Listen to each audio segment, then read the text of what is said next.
गणेश जी, उनका जन्म कैसे हुआ, कौन है वो, किसके अवतार हैं, उनका कटा हुआ सर कहां चला गया, किसने काटा, क्यों काटा। कथा बड़ी अद्भुत है, शंकर जी की कथा है। शंकर जी के घर में शंकर जी भगवान से कितना प्यार करते हैं, ये मैं अब आपको बताने जा रहा हूं, जरा ध्यान पूर्वक सुनिएगा। माता पार्वती और शंकर अपना गृहस्थ जीवन में चले गए, रति सुख का आनंद ले रहे थे। शिव जी रति सुख का आनंद ले रहे थे, तभी उनके यज्ञ में, उनके इस रति सुख में देवताओं ने जाकर के उनके इस सुख में व्यवधान उत्पन्न कर दिया। शंकर जी माता पार्वती बड़े क्रोध में आ गए, बाहर निकलकर दरवाजा खोलकर देखा देवता दरवाजा खटखटाए जा रहे हैं।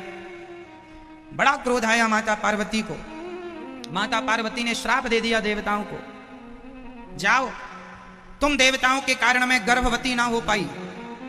उस समय शिव पार्वती गर्भाधान करने की स्थिति में थे। माता पार्वती के गर्भ में शंकर जी का तेज स्थापित होने वाला था कि देवताओं ने डिस्टर्ब कर दिया, और देवताओं ने जब ये अपराध किया तो माता पार्वती ने श्राप दे दिया, जाओ देवताओं, जैसे मैं गर्भवती ना हो पाई, आज के बाद तुम देवताओं की कोई पत्नी आज के बाद कोई संतान को जन्म नहीं देगी, तुम्हारे अंदर संतान उत्पन्न करने की क्षमता नष्ट हो जाएगी। तब से देवताओं के कोई बच्चे नहीं होते। आपको पता है देवताओं की जो देवांगनाएं होती हैं वो सदा ही बांझ होती हैं, उनके कोई संतान नहीं होती कभी। श्राप है ये माता पार्वती का।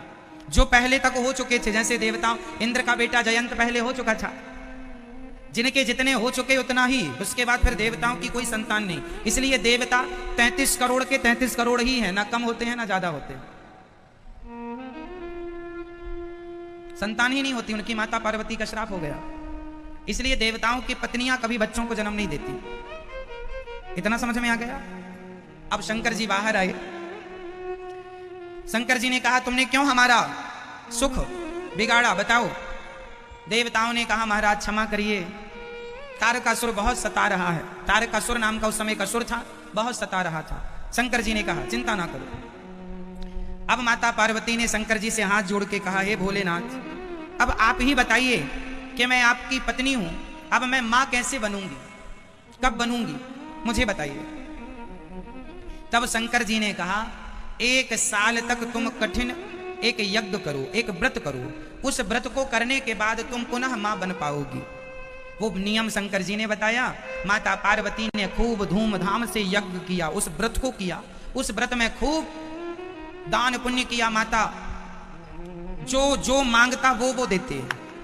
तो एक उसी यज्ञ में सनकादिक आ गए, सनक, सनंदन, सनातन, सनत कुमार। इन चारों ने माता पार्वती ने भोजन कराया, ब्राह्मणों को, संतों को, साधुओं, सबको पिलाती थी माता जी। तो सनकादियों को भोजन कराया। तो सनकादियों से माता पार्वती ने कहा कि आप हमसे कोई वरदान, सनकादियों से माता पार्वती ने कहा कि हमने भोजन कराया है, आप हमसे दक्षिणा मांगिए, क्या मांगते हैं। तो सनकादियों ने कहा जो मांगेंगे दोगी माता, जरूर देंगे। तो सनकादियों ने कहा हमें दक्षिणा में शंकर जी चाहिए। अब कोई पत्नी से कोई उसके पति को मांग ले तो माता जी का तो गला ही सूख गया, माता जी का तो गला सूख गया। अब शंकर जी अब नहीं देंगे तो श्राप मिल जाएगा। माता पार्वती तो रोने लगी, हे महाराज, इसके बदले आप जो मांगेंगे, मैं अपने शंकर को, अपने पति को कैसे सौंप दूं। पति ही चले जाएंगे तो फिर मैं मां कैसे बनूंगी, मैं पुत्र के लिए ही तो ये सारा यज्ञ अनुष्ठान कर रही हूं। माता जी रोने लगी। तो माता जी को रोता देख वहां भगवान श्रीमन नारायण प्रकट हो गए। और भगवान श्रीमन नारायण ने कहा देवी आप अपने पति का दान कर दीजिए, आपका भला होगा। भगवान ने कह दिया तो माता जी ने अपने पति भगवान शिव का दान सनकादियों को कर दिया। और जब दान दे दिया तो सनकादिक बड़े प्रसन्न हुए कि आपने अपना सबसे कीमती जो पति होता है वही दान किया, हम आप पर बड़े प्रसन्न हैं। जो वरदान आप चाहती हैं, जिसकी कामना के लिए आपने ये यज्ञ अनुष्ठान किया है, निश्चित पूरा होगा। ये कह करके सभी देवी देवता माता पार्वती को वरदान देकर के आशीर्वाद देकर चले गए। सब लोग, यज्ञ पूरा हुआ, अनुष्ठान व्रत पूरा हुआ। एक सुंदर से बगीचे में एक सुंदर सा वहां पर वन था। उस वन में भगवान शंकर माता पार्वती के संग आज फिर विहार करने निकले। वहां शंकर जी अपनी पार्वती अर्थात माता पार्वती के संग विहार कर ही रहे थे। आज माता पार्वती के गर्भ में भगवान शिव अपने तेज को स्थापित करने वाले थे कि अभी तेज स्थापित होने वाला ही था। माता पार्वती गर्भवती होने वाली ही थी कि उनके द्वार पर स्वयं भगवान श्रीमन नारायण एक गरीब आदमी बनकर, ब्राह्मण बनकर आवाज लगाने लगे, भिक्षाम देही, मैं बहुत भूखा हूं, बहुत प्यासा हूं, क्या मुझे कुछ खाने को मिलेगा। उस समय माता पार्वती गर्भवती ही होने वाली थी कि ब्राह्मण द्वार पर आवाज लगाई जा रहा है। तुरंत शंकर जी उस ब्राह्मण की आवाज सुन के माता पार्वती से बोले, हम गृहस्थ हैं, द्वार पर कोई अतिथि खड़ा है। माता पार्वती जितनी देर में उस अतिथि के पास गई उतनी देर में शंकर जी का तेज जाकर के धरती पर गिर पड़ा। जो तेज मां पार्वती के गर्भ में स्थापित होना था वो तेज जाकर के पृथ्वी पर गिर पड़ा। माता पार्वती ब्राह्मण देवता के पास आई, जी विप्र देवता, क्या सेवा करूं, क्या खाएंगे आप। उन्होंने कहा, हमें ये खाना है, ये खाना है, बड़ी भूख लगी है। माता पार्वती बहुत दुखी हुई कि मैं गर्भवती ना हो पाई। शिव जी का तेज जमीन पर गिर पड़ा, अब कैसे गर्भवती होंगी मैं, रोने लगी। तब वो ब्राह्मण जो सामने खड़े थे उन्होंने माता कहकर बुलाया, हे माता, आप चिंता ना करिए, आपको पुत्र जरूर प्राप्त होगा। ये कहकर के वो ब्राह्मण अंतर्धान हो गए, पता नहीं कहां चले गए। और वो ब्राह्मण कोई और नहीं, भगवान स्वयं श्रीमन नारायण थे, भगवान श्री कृष्ण थे। तुरंत वो एक सुंदर से पुत्र के रूप में माता पार्वती जिस बिस्तर पर अभी बैठी थी उसी पलंग पर जाकर के नन्हा सा बालक के रूप में भगवान प्रकट हो गए। जैसे यशोदा के यहाँ, जैसे देवकी के यहाँ कृष्ण भगवान प्रकट हुए थे, भय प्रकट कृपाला दीन दयाला, जैसे कौशल्या के यहाँ स्वयं राम प्रकट हुए थे, ऐसे माता पार्वती के यहाँ आज स्वयं भगवान नारायण गणेश के रूप में प्रकट हो गए। मां, मैं आपका बेटा बनूंगा। ब्राह्मण तो गणेश के रूप में प्रकट हो गए, नन्हा सा बालक। माता जी बाहर खड़ी, तभी आकाशवाणी हुई, देवी आपको पुत्र की प्राप्ति हो गई है, आप जाओ अपने पुत्र को प्यार करो। माता पार्वती अंदर गईं तो वो नन्हा सा बालक बहुत सुंदर माता पार्वती के उसी बिस्तर पर था जिस बिस्तर वो अभी थोड़ी देर पहले बैठी थी। अब तो माता पार्वती उस पुत्र को देखकर उनके अंदर ममता जाग गई, करुणा जाग गई, और माता पार्वती ने उस पुत्र को, वो बच्चा धीरे धीरे बोल रहा था, रो रहा था, माँ। तो गणेश जी ने, जो माता पार्वती का एक नाम है उमा, माता जी का एक नाम क्या है, उमा। उमा कहाँ हूं मैं अनुभव अपना, ये जो माता पार्वती जी का एक नाम उमा है, ये नाम पार्वती जी को भगवान गणेश जी ने प्रदान किया है। उमा उमा उमा, ऐसे ऊ करके रो रहे थे ना भगवान गणेश जी, ऊ करके, बच्चा कैसे रोता, ऊ करके रो रहे थे, तो उनके मुख से माँ भी निकल रहा था, माँ, तो उमा उनका नाम पड़ गया। तो माता पार्वती ने बच्चे को उठाया, अपना दूध पिलाया। शंकर जी आए, शंकर जी ने देखा, अरे देवी, ये पुत्र स्वयं गणेश जी जो हैं वो साक्षात भगवान कृष्ण के अवतार ही हैं। गणेश जी साक्षात भगवान कृष्ण हैं, ऐसा हम मन से नहीं कह रहे हैं। आप ब्रह्म वैवर्त पुराण पढ़ लीजिएगा, किसी को देखना है तो मैं आपको दिखा सकता हूं कि ये बातें कहां लिखी हैं, पुराण में लिखी हैं। कई लोग कहते हैं ना कि माता पार्वती के मैल से उन्होंने एक गणेश जी बना, ये सब बातें झूठी हैं, ये सब गलत कथाएं समाज में प्रचारित की गई, इनका कोई और छोर नहीं है। असली बात यह है जो पुराण में लिखा गया है वो यही है कि भगवान श्री कृष्ण ही, भगवान श्रीमन नारायण ही माता पार्वती के पुत्र रूप में, गणेश रूप में भगवान श्रीमन नारायण ही, कृष्ण ही गए। तो अब देखो यहां तक समझ में आया, अब आगे चलते हैं। अब यहां भगवान गणेश जी का जन्म हुआ। गणेश जी का उत्सव, उस समय गणेश जी हमारे आपके जैसे मनुष्य ही थे, भगवान थे, अर्थात मुंह हमारी तरह आपकी तरह था। अभी उत्सव चालू हुआ, माता पार्वती मां बन गई हैं। अच्छा, माता पार्वती ना, अब उनको ये नहीं लग रहा कि ये मेरे गर्भ से नहीं, मेरा ही बेटा है, ऐसा उन्हें माना, उनसे ही प्रकट हुआ, ऐसा उन्हें मान लिया। भगवान तो प्रकट होते हैं, गर्भ से तो आते नहीं है। भगवान अयोनी है ना, अयोनिज है।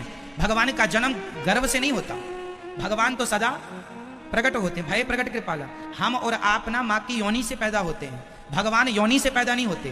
भगवान का एक नाम है अयोनिजा, जो योनि से कभी पैदा ना हो वो है अयोनिज। जो योनि से कभी प्रकट नहीं होते, प्रकट होते, वो प्रकट होते हैं। भय प्रकट कृपाला तमद्भुतम बालकम अम्बुजेक्षण, प्रकट होते हैं वो। तो गणेश जी प्रकट हो गए, माता पार्वती ने स्तनपान कराया, दूध पिलाया और खूब आनंद से खूब उत्सव मनाया।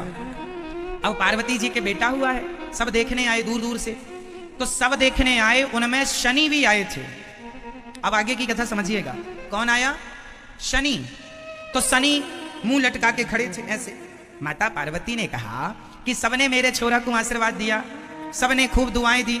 ब्रह्मा जी आए, विष्णु जी आए, सब देवी इंद्र आए, सबने आशीर्वाद दुआएं दी। तुम आए हो तो मुंह लटका के खड़े हो, क्यों? आशीर्वाद दो। शनि जी बोले मेरी दृष्टि बहुत बुरी है। पार्वती जी बोली कोई दृष्टि बुरी नहीं है, तुम तो दर्शन। पार्वती जी ने कहा दर्शन दो और आशीर्वाद दो। शनि बोले देखूं? हाँ हाँ देखो। शनि की दृष्टि पड़ते ही गणेश जी का सिर धड़ से अलग हो गया। आप लोग ये सुनते हैं कि शंकर जी ने सिर काटा था। अन्य पुराणों में कहीं कहीं पर यह भी लिखा है कि शंकर जी ने सिर काटा, क्योंकि गणेश जी उस समय माता पार्वती की सेवा में थे।